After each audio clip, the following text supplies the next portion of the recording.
आप सबका इस सभा में स्वागत अभिनंदन भी करता हूं। ये यात्रा क्यों लेके निकला हूं मैं? क्योंकि आज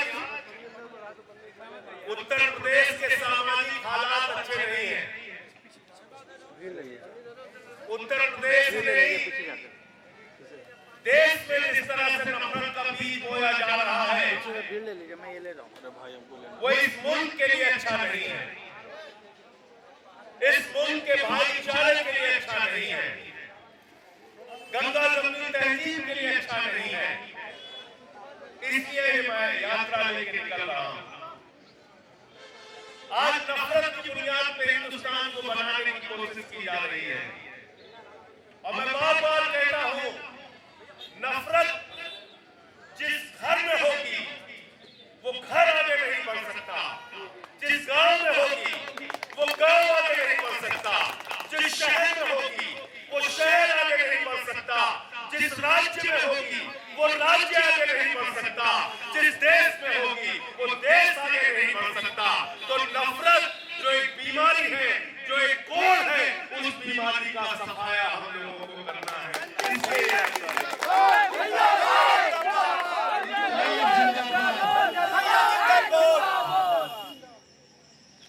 और ये यात्रा इसलिए भी है, लोग मुझसे सवाल कर रहे हैं, बिहार में चुनाव हार गए। मैंने कहा वो तो वोट डकैती करके चुनाव जीती है बीजेपी, एनडीए वाले वोट की डकैती करके जीते हैं। लेकिन लोकतंत्र के अंदर दो रास्ते होते हैं अपनी बात मनवाने के, एक सदन का रास्ता, दूसरा सड़क का रास्ता।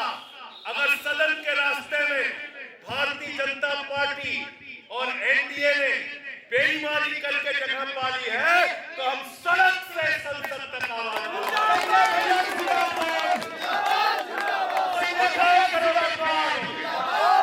बताओ, करोगे कि नहीं करोगे? बताओ, तैयार हो कि नहीं तैयार हो? अगर यही बात अंग्रेजों के सामने गांधी जी सोच लेते कि हमारी तो सरकार सत्ता नहीं है, काम कैसे करें, तो क्या ये मुल्क आजाद हो सकता था? यही बात अगर अशफाकुल्लाह, शहीद अशफाकुल्लाह सोच लेते, शहीद आजम भगत सिंह सोच लेते, शहीद चंद्रशेखर आजाद सोच लेते, मौलाना अबुल कलाम आजाद सोच लेते, तो क्या ये मुल्क आजाद हो सकता?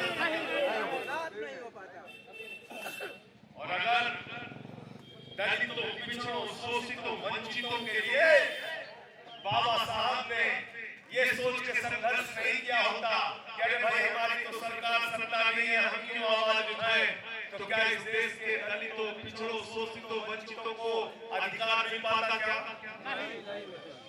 आज क्या कहा जा रहा है? आज क्या कहा जा रहा है? देश को हम हिंदू राष्ट्र बनाएंगे और मैं कह रहा हूं देश को हम भाईचारे का राष्ट्र बनाएंगे।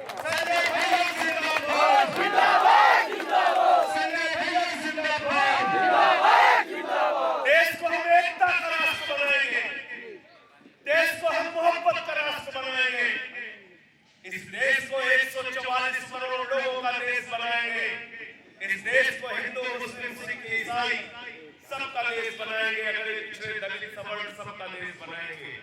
ये देश सबका है, न मेरा है न तेरा है, ये हिंदुस्तान सबका है। नहीं समझी गई ये बात तो नुकसान सबका है। तो इसलिए साथियों, दोस्तों, ज्यादा लंबी बात नहीं करूंगा।